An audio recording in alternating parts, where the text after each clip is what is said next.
Take it away. Yeah, super excited to do this because I don't think that there's anything more important than emotional intelligence. And I say that in all seriousness. I believe that emotional intelligence is the most important thing to our success and whatever it is that we want to accomplish. So I don't know what it is. I don't know what success specifically looks like for you, but I know that the biggest enabler of that success is going to be emotional intelligence. And I know that emotional intelligence can get eye rolls sometimes. It became very buzzwordy for a moment in workplace culture, but I don't think that we can talk enough about the importance of self awareness, others' awareness, and then how we lead ourselves and how we lead others. So we're going to get into more of that here in a moment. But I wanted to do something here initially. I wanted to pull up just a quick definition of emotional intelligence because, like I said, it has been pretty buzzwordy in recent years. And I think it's gotten to the point where we can tend to throw around this word emotional intelligence or EQ without fully digging in and understanding what does that actually mean. It's a very simple definition here for all of us today. What are we talking about when we say the word emotional intelligence? And the definition that I laid out here is the ability to understand and manage your emotions and the emotions of others. So your ability to do two things: to first understand it and then to manage it, but not only your own emotions, also the emotions of others. It does start with yourself, but it does not stop with yourself. Eventually, it has to go to others if you want to be fully emotionally intelligent. And we're going to get into some things today. I know we've been big here on Wild Spark about this concept of insights and how do we become, as leaders, obsessed with moments of clarity that change our behaviors and our actions towards others. And so we're going to talk about how do we uncover some of those insights for ourselves today so that we can grow in our emotional intelligence. I am confident that if you tune in for the rest of this webinar, that you will grow in your emotional intelligence today, whether you like it or not.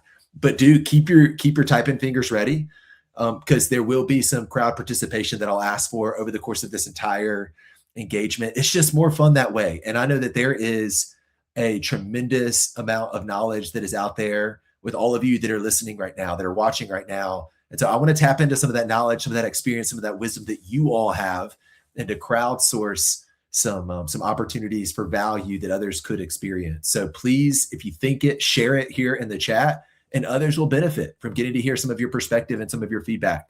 We're going to move right along. I've got a question to help open us up for the conversation today. And I know that we have all experienced somebody with low EQ at some point in your life.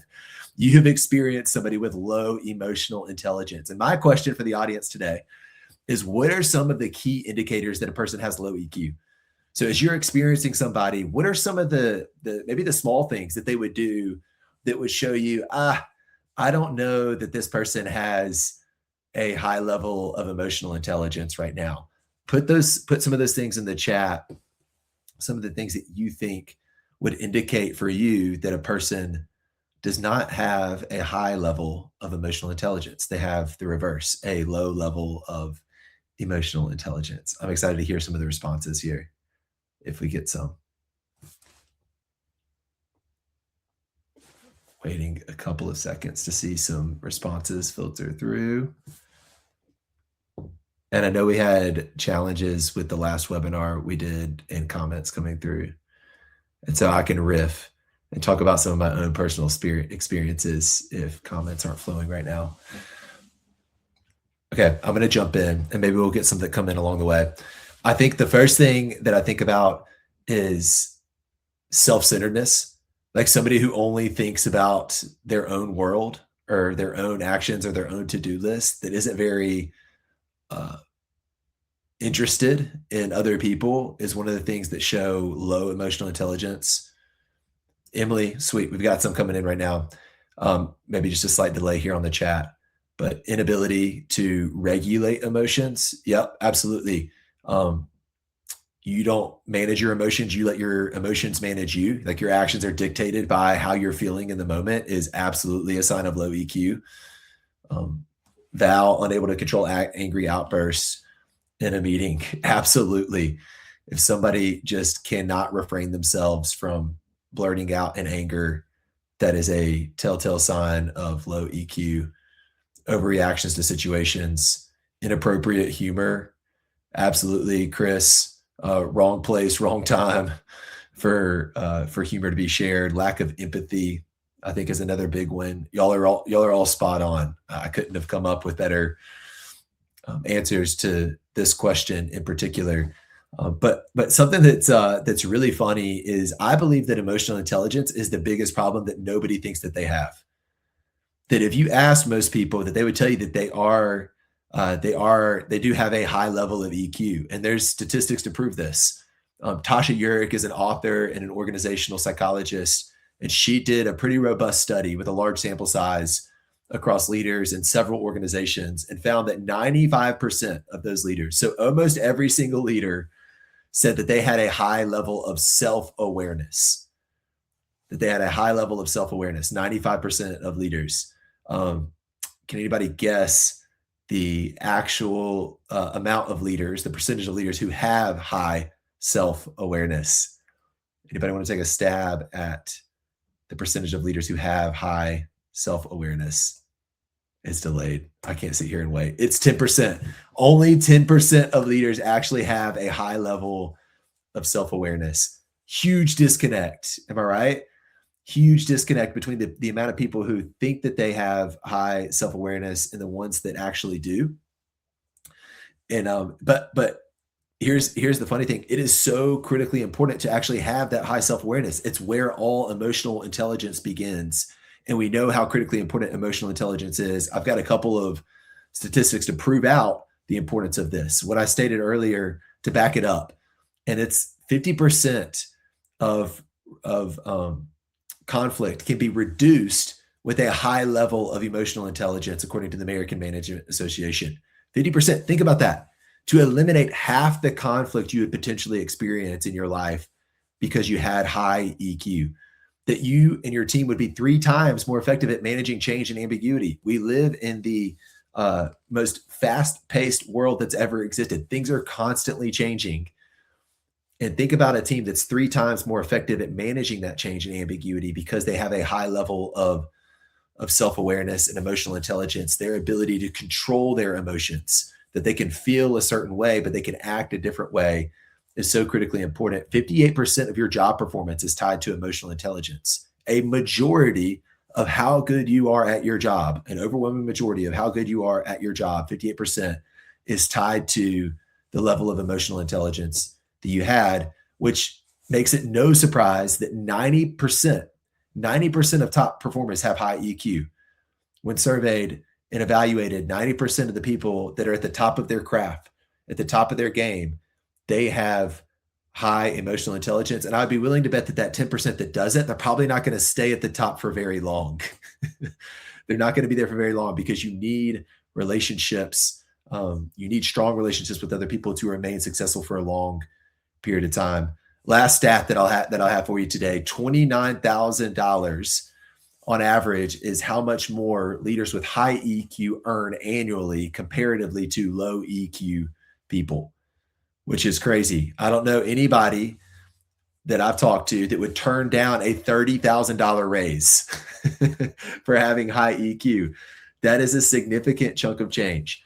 Now, I cannot guarantee anything on this webinar. I cannot guarantee by staying tuned until the end of this webinar that you will get a $30,000 raise, but it can't hurt your chances. That's all I'm going to say. I'll leave it there. But what is clear, based on the stats that I've seen and based on what you've experienced in your own life, is you've worked for people who have high emotional intelligence versus people who have low emotional intelligence. I think you can attest to the fact that you are willing to go way further for somebody who has high EQ than somebody that has low EQ. Emotional intelligence, not IQ. EQ, not IQ, is the number one indicator of our future success. But what's crazy is the amount of time and focus that IQ gets. The tactical, the operational side of what we focus on gets a majority of our bandwidth and our focus, even though it is secondary to emotional intelligence and enabling our success in the long run. And so we're going to focus on the emotional intelligence side of things today. Well, how do we do that, Josh? How do we become more emotionally intelligent? Well, I'm going to lean on my good friend Dolly Parton here to help us out. That by the first step that we have to take in becoming more emotionally intelligent is to find out who you are and then to do it on purpose, to find out who you are and then to do it on purpose. In other words, you have to know yourself and then you have to lead yourself. Know yourself and then lead yourself. And it's really sad how many people don't do this. I think about emotional intelligence as a superpower. That's why I structured in that first icebreaker question on superpowers, because I believe people with high emotional intelligence, they have a superpower when they step into the workplace every day. And so many people don't take the time to become emotionally intelligent and figure out their superpower. I think about Peter Parker, who you see on the screen right here. Tobey Maguire is my Spider-Man. He's a Spider-Man who I was raised on. He will forever be. There's other great Spider-Mans, but Tobey Maguire is the one I'm putting up here. So you remember the scene, if you've seen the Spider-Man movie, Peter Parker finds out for the first time that I can do some things, right? Things are sticking to my hands. I've got more strength than I had the night before.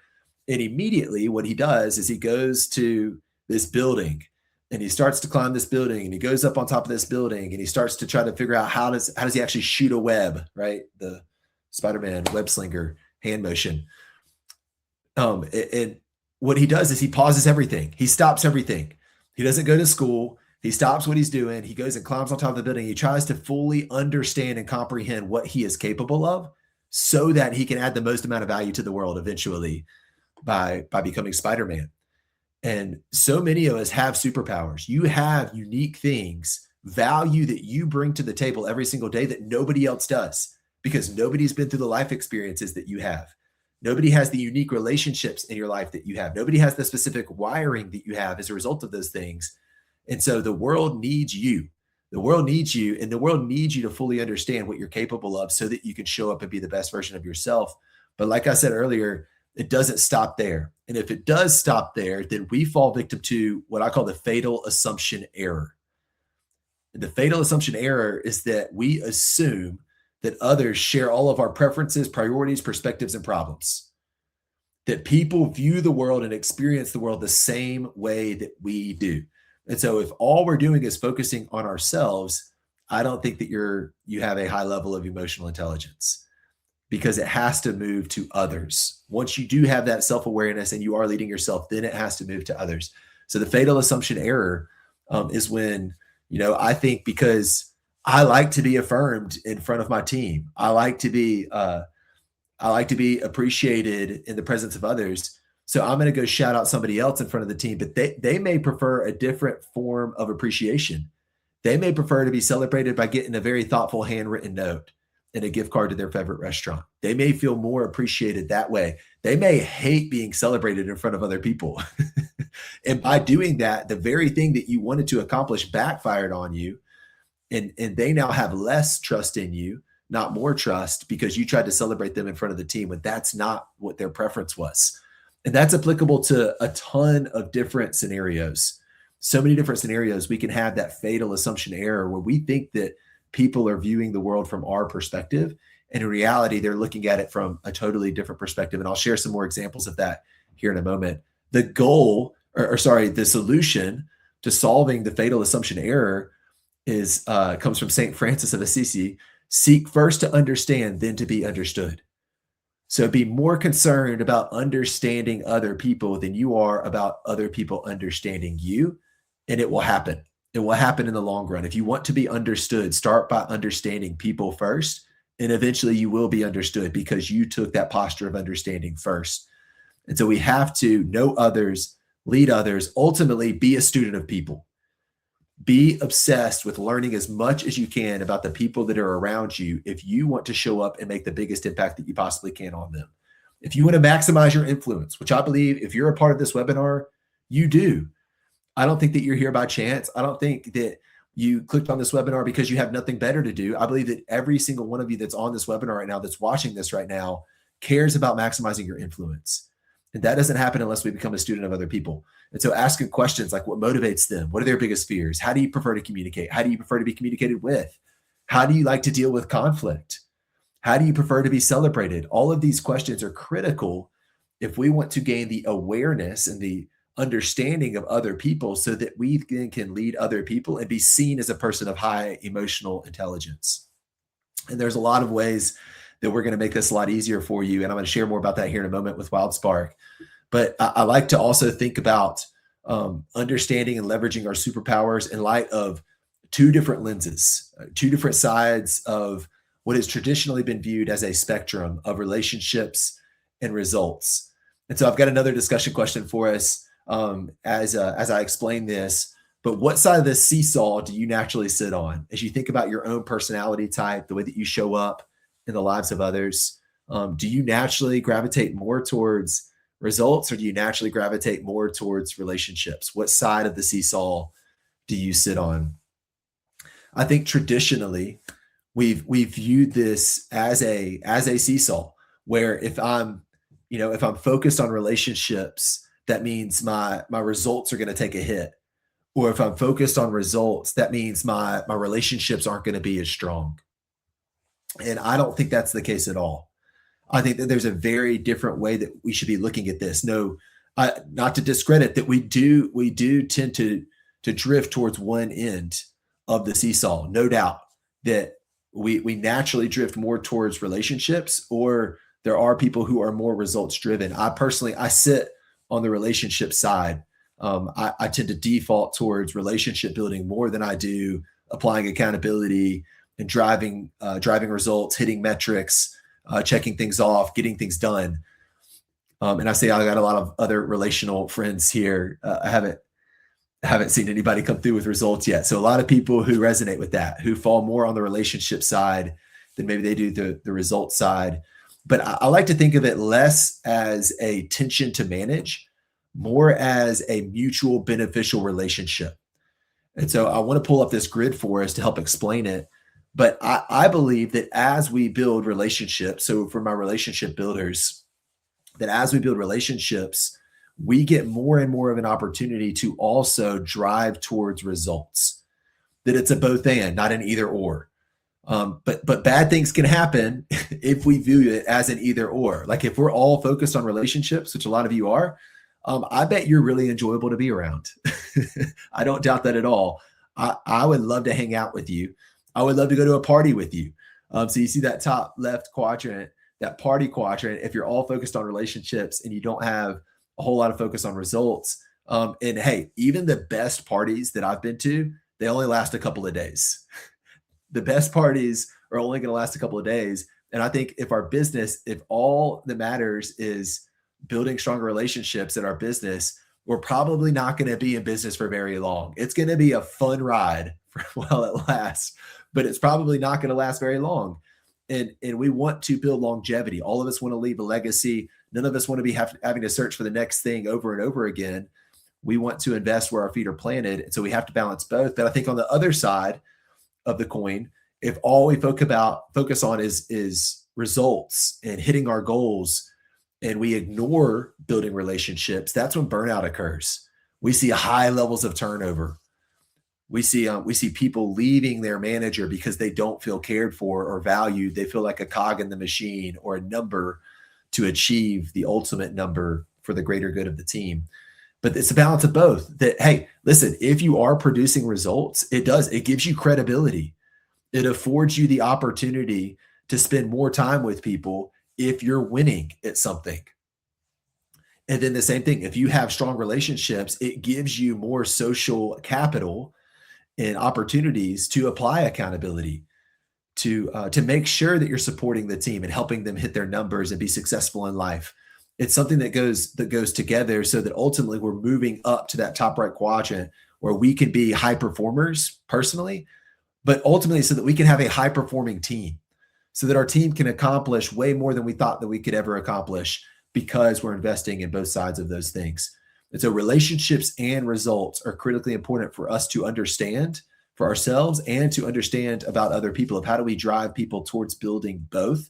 And one of the ways that we do that here in WildSpark is through leveraging two different assessments. So I see some people on the call that this is old news for you. People like Michael Leland over at Hayden Homes, and a couple other people that use WildSpark who leverage both the DISC and the Working Genius can probably attest to the power of having both of them. And I know naturally, depending on how you feel about assessments, we could get some eye rolls about assessments. So I love to explain why we need both. But before I do that, I'd love to get a quick pulse check. How do you feel about assessments? So I've got a multiple choice question right here. Please respond in the chat. How do you feel about assessments? Is it A, do you love them? And do you feel like they describe you perfectly? And it puts words to something that you've always felt. Or B, you fall in the middle somewhere. Hey, they're pretty helpful, but I definitely don't view them as the end all be all. And then or C, the other end of the spectrum. Josh, I can't stand assessments. Don't ever try to put me in a box. Don't limit me. Don't try to define me. I can't be defined. Where are you coming in at? Are you A, B, or C? We got Alex is an assessment junkie. She loves assessments. Monique is somewhere in the middle, around that B territory. I do think that there is a healthy relationship that we should have with assessments. A couple of B's coming through. I do tend, Alex, I'm with you. I tend to fall more on the A side, where I'm like, I love it. Like, give me all of the assessments. I'll take them. Enneagram, Myers-Briggs, DISC, Working Genius. Give me all of them.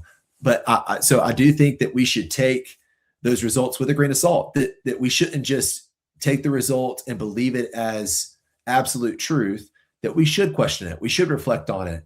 We should leverage other sources of feedback to speak into what the results are telling us.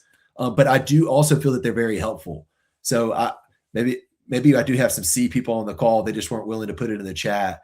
So for my C people, I would share that likely the assessments are telling you, are giving you some truth, but it's potentially a blind spot for you. Maybe you don't believe what the assessment is telling you because you haven't been able to see the world from somebody else's shoes or from somebody else's eyes. You haven't been able to experience what it's like to be on the other side of you, to know about that truth. And I think assessments are incredibly helpful at exposing those blind spots for us that maybe we don't even see in ourselves.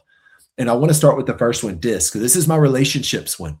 And we have two assessments because one is going to be focused specifically on relationships. The other one is going to be focused specifically on results.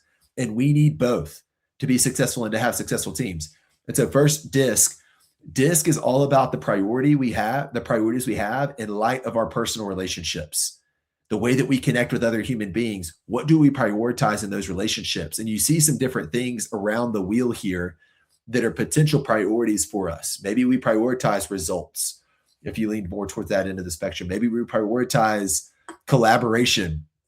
I imagine we have a lot of S's and I's based on the seesaw question that I asked earlier, and being heavily leaning towards the relationships end of that seesaw. But wherever you fall, you need to first understand these are priorities that I have. And whenever I feel like something's off, whenever I feel like there's friction in my life, it's probably because one of these priorities aren't being met. And then whenever I feel like there is friction inside the context of a relationship with somebody else, it's likely because they have different priorities than I do. And there's some type of disconnect or disalignment between the priorities that we both have and how we're communicating with each other and how both of those priorities are getting met. And so there's 4 different styles of DISC. For those who aren't familiar with DISC, I'll move through these very rapidly because I think a lot of you probably do have familiarity with DISC. You have D, which is more of the dominant driver personality type, more of your like natural born leaders, I would say. They're more outspoken. They're constantly challenging and pushing towards a certain goal that's in front of them. Your I's, which are your people, they love to get excited and get other people excited about things. They want to make sure that people care. Your S's, your steady folks, they want to make sure everybody gets along. They're your peacekeepers. They're your supporters. They love to come alongside others and help them succeed. And then your C's, your conscientious ones. And these are more of your quality assurance people. They want to get it right. They want to get it right. And just the other day, I was having a conversation with a VP of HR at a company, and they just rolled out DISC with their team, and their executive team was having a conversation. And her CFO is somebody who she had traditionally had a lot of tension with, lots and lots of friction. Anytime they had a conversation, it felt like pulling teeth. It was awkward. She dreaded having one-on-ones with her CFO. and she couldn't really put words to why it was. And it was driving her crazy. They went through the disc and she realized that they were on opposite ends of the spectrum when it came to personality styles, that she was a high SI and he was a high DC. And because of that, he wanted things very direct and to the point, to cut out the fluff, and was very willing to challenge, while she wanted to make sure that everything was warm and agreeable and we were on the same page. And because of that, their communication styles were totally different. Her words were, I didn't realize people like this in the world existed. Again, the fatal assumption error that I talked about earlier, the fact that we assume that everybody else has the same perspective on things that we do. And in reality, that's just not the truth. People have very different perspectives and preferences than we do. And it would be in our benefit to understand what those preferences and perspectives and priorities are so that we can fully leverage them. I'd love to put this in the chat. Seeing that DI, that S, and that C, hearing me explain those things. What style are you? So let me hear from you. What style of the disc are you? Or what do you think you are? So maybe you haven't taken it yet. What style of the disc that you think you are? Think about that. Pop it in the chat, DISC. I'm going to keep moving. 6 types of working genius. So this is the results-focused side of things. And working genius, the best way that I can explain it, it's how work gets done. So all work moves through these gears that you see on the screen, through W, I, D, G, E, and T to get finished and accomplished. And every job is a 6-letter job. Every team requires all 6 types of working genius in order to get things done. I'll explain them more here in a moment, but all of us have 2 geniuses, 2 competencies, and 2 frustrations. The best way that I can describe this is that your frustrations, it's like drinking coffee out of a paper cup with a hole in the bottom. That energy is going to get depleted very, very quickly. If you're doing that type of work, you're going to be exhausted and burn out very, very quickly. Competency, it's like drinking coffee out of a normal coffee mug. You know that it can hold heat for a short period of time, but eventually that coffee is going to go cold. I can attest to this as somebody with 3 young kids, a 7, a 5, and a 3-year-old. I'll make myself a cup of coffee, and then I get distracted getting them all of the things because requests come in by the millions when you have a 7, a 5, and a 3-year-old. And then my coffee's cold, and now I have to heat it up in the microwave and drink microwaved coffee. Where I should just put it in a Yeti. I should put it in a Yeti mug because I know that it will sustain heat for a long period of time. And just like that Yeti mug, our geniuses, man, we can be fired up for a long period of time if we're able to operate out of our geniuses. And we need to understand where that is. Where do we get the most amount of life and energy and fulfillment in the type of work that we do so that ultimately we can show up for the best for ourselves and the best for others. So this is the breakdown of the 6 types of working genius. You can read some of the summaries right here. And I'd love for you to share what your geniuses are too. We had a lot of SIs. I knew it. We do have Emily, who is an SC, my outlier there, Emily, SC, but everybody had S that commented, which is no surprise hearing the relational focus that everybody has. Working genius. So type in the chat, what do you think your 2 geniuses are? Either what are they or what do you think your 2 geniuses are? Here in the chat, and we'll keep moving. So I wanted to take a quick moment to explain why this is so critically important. And I can even tell you a quick story about the working genius. I realized I had an insight, an aha moment when we went through the working genius the first time as a team, and I was hearing some of my teammates talk about the working genius, and specifically a great friend of mine and one of my favorite coworkers, Will Davies, was sharing about what he is crushed by with his working genius type of tenacity. And he is crushed by ambiguity, uncertainty, lack of clarity on when things will get done and what the expectations are for the thing to get done. And so I realized for the first time that I have been absolutely crushing Will, which is the worst thing in the world for me. I want to make sure that I'm empowering everybody to succeed, not diminishing people. And so to find out for the first time that I was diminishing Will, where I was unknowing that it was unconscious diminishing that was happening. But just by simply saying, hey, Will, I'm going to get this thing done and I'm going to get it back to you by this date, I could eliminate that diminishing that was happening. I'm high on enablement. So I'll jump in. I'll be like, yes, I'd love to help, but I wasn't giving him any certainty or clarity. I was leaving it ambiguous. I don't know if that's a word. I was leaving it with ambiguity because I wasn't giving him a specific date on when it would be done. And so it was living in his mind. He couldn't stop thinking about it until I actually finished it. Will's coming in. Will's coming in to confirm that I was crushing him and I needed to provide him more clarity. And Will, I think you would attest to we're in a much better place now with how I've leaned into some of that tenacity by explaining some of those things up front to try to give you what you crave and not absolutely crush you. But I'm going to stop sharing for a moment here because I'd like to pull up some things on how we're helping people solve these things for themselves. And so let me reshare this with WildSpark. And some of you who are on the call, you may have seen some of this before, but there may be some new things here that you haven't seen yet. And so if you look at WildSpark, there's a couple of things that we're giving people access to now. A lot of folks have experienced WildSpark. You've experienced maybe the DISC assessment. You may or may not have experienced the Working Genius assessment yet. But for a long time, there was only one type of license inside of WildSpark, a core traditional WildSpark license that required you to do a monthly leadership lesson and show up for a team meeting. Well, all of that has changed. So now there's a new license type inside of WildSpark that gives you access to some of the things that we've talked about today. The first thing being Working Genius. So anybody in your company would get the opportunity if they had what we're calling a team intelligence or a team IQ license to help us improve our emotional intelligence. They would get access to this Working Genius assessment and the suite of tools that's provided with it. Things like a team map to be able to see maybe for the first time that, man, our team is missing enablement. And that's why everything gets halted towards the bottom, towards the end of the process for how work gets done, because people don't feel like they have the support and the camaraderie that they need to be able to drive it across the finish line. So how could this team be more intentional about providing some of the support that's required with enablement and laying out those first steps for people so that they can be successful? Because ultimately, there is nothing more fulfilling than helping other people succeed.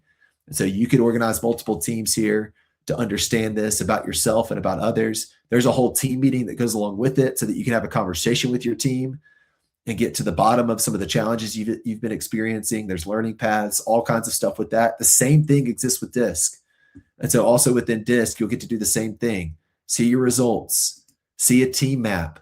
Okay, let's look at where people fall on this DISC wheel to know, okay, Matt, he's likely going to experience some friction with Corey over here if they're not intentional about the way that they communicate with each other, because they naturally are going to communicate very differently. And so getting to see this and recognize this about your team is an absolute game changer to the performance that you want to see on that team. Having both strong relationships and strong results, because now that you know this about your team, their Working Genius style or DISC style, I can give them the type of work that fulfills them, or I can speak to them in a way that gives them life versus just guessing about it. And then, man, AI is everywhere. And I think it is being misused in some ways. WildSpark is redeeming AI as a force for good, where you can use it to learn about your team. So I can simply come here and I can say, how should I picked on Will Davies earlier already? How should I have a difficult conversation with @Will Davies? There he is, in light of his DISC. And it's going to spit out a very custom response for Will Davies, how I should handle conflict in a difficult conversation with Will that would be different than somebody else, because Will is wired uniquely. And so you can see what one of those responses looks like right here. But I hope you can begin to visualize what this could do for your team. For the manager that maybe doesn't know how their direct report wants to be communicated with, that is potentially 90 days away from somebody getting terminated or somebody being fired, or somebody leaving because they've just been communicated with in the wrong way, and how all of that could change in 5 minutes, in 10 minutes of research, and then being a student of their team and a student of people so that they can best lead those that they get the opportunity to lead every single day. That's what I want to show you on the WildSpark platform, just to give you a little hint of what we've been working on and what you could potentially have access to here inside of WildSpark. I'm going to open it up for Q&A for just a couple of minutes. So let me share my screen to be able to do that. Awesome. Thanks, Josh. We love the Disc and Working Genius around WildSpark. We use it all the time. The team maps, especially going into like a brainstorming session, or we're gonna have an offsite, just being able to know who's gonna lean what kind of strength and what part of the process. My team, the marketing team, we are all IS. I have a slight, I'm an IDS, but everybody else is high I. And so our meetings are a lot of fun, but when we need to get down and innovate or wonder, we have to bring somebody externally into those meetings to guide that part of the conversation, because it just doesn't come naturally to us. And so being able to know who that's going to be, contextualizing the moment is huge. But leave a question in the comments or responses, anything that maybe piqued your interest or you're asking, into something that Josh said, or a specific question about either of the assessments. We want to hear from you. We'll end here promptly in a few minutes. But I want to make sure that you guys leave here confident in how to solve the problem that exists when we have a gap in how we understand ourselves and how we understand those we work with. Yeah. Feel free to throw a question in the chat if you want us to talk about it in relation to emotional intelligence, what we've talked about up until this point, anything that we've talked about up until this point, or related specifically to team intelligence, team IQ licenses inside of WildSpark, what that looks like. If you have questions about either, we're going to hang out a little bit here to be able to answer those questions. I dream of a world in which everybody that leads people is equipped to be able to do so very well. We have something that we say very regularly here at WildSpark, and it's that every person deserves to be equipped to be a leader, and every person deserves a great leader in their life. And so it's a conviction that we have. It's why we fight this good fight of equipping people, empowering people to lead to the best of their ability. But I imagine a world in which people get access to this, and constantly they're getting insights that are triggering for them new habits, new communication styles, better delegation to their team, all those kind of things that we know helps people live their best life and ultimately be fulfilled, to go home fulfilled with the work that they've been able to do, and to be excited to get to come back tomorrow and do it again, and to feel like the work that they're doing matters and that it's making a difference. I want everybody to feel that so deeply. I haven't seen any questions come through yet. Josh, I'd love to hear, do you have a story handy of somebody who WildSpark has partnered with, who has really seen success in improving, performance, retention, efficiency in meetings through leveraging Disc and Working Genius? That's a great question. I think about a couple stories specifically tied to performance and results. I think about 3 case studies that I know we've done, David, that your team has worked really diligently on, and that I'm very closely connected to. I think about the first one, Community Bank, that we work with, that saw significant retention rate improvement based on their leveraging of DISC, personality assessments, and Working Genius assessments. I know I saw Michael Leland on here earlier, who we've had the opportunity to partner them for the past 4 or 5 years, and they've rolled out DISC and Working Genius to everybody in their company. Every single person has access to it, and that's why it should not be a surprise that they are, I believe, the number 3. Michael, correct me if I'm wrong if you're still on the webinar right now, the number 3 best construction company to work for in the country. Huge. I mean, to think about the top 3 construction companies you could work for in the entire country, how many construction companies there are. And I know that there's other factors that play into that outside of WildSpark, but I think Michael would share that WildSpark has been a big part of that, and how they're equipping their managers to be able to lead people really well. And there's a stat that says companies who are in the top quartile, the top 25% of culture on culture scores, they're also in the top 25% of profitability across organizations. There is a direct correlation between your company culture, how people feel when they show up to work every day, and the level at which they're capable of performing, and the profitability they're capable of generating for your business, there's direct correlation between those two things. That doesn't happen by chance. And so those are just a couple of examples, David, that I would share with the audience today. Awesome. All right. Alex, you had a question about how much visibility does your team have with your own AI leadership coach chat? None. It's just all private. It's personal to you. It's your personal chat bot. There's privacy regulations around it that nobody else would have access to. The questions that you're asking the AI coach, or who you're tagging inside of the AI coach, that would all be for your benefit as a manager, and wouldn't be sent out to the rest of the team. No one is notified when you ask questions about them to the AI coach, and all the information that our AI coach pulls is things that are visible already in your leader profile. So it does not access anything that might be private in your lessons that you're answering, etc. It's also just that's available through your leader profile in WildSpark already. Awesome. Hey, everybody, as we wrap up, Emily, absolutely, if you're still on, it is my pleasure. I love getting to see familiar names here, even in the chat, and always excited to add value to people. So if I will say this, if you are at all interested in Team IQ, Team Intelligence, and the new license offering that WildSpark has, I would love to talk with you about it. No strings attached. That doesn't mean you have to buy Team Intelligence. If you're just curious, Josh, like, hey, how much do these new licenses cost? Explain further what all they have access to, what information could I leverage as they're taking these assessments and different things. If you want to chat about anything regarding Team Intelligence, you can scan this QR code. It's going to take you to my scheduling page, and we can schedule 30 minutes just to chat about it, answer your questions, and hear more about your vision for how you want to support managers and people inside of your own organization to have self-awareness, lead themselves, have others' awareness, and then eventually lead others and change lives as a result.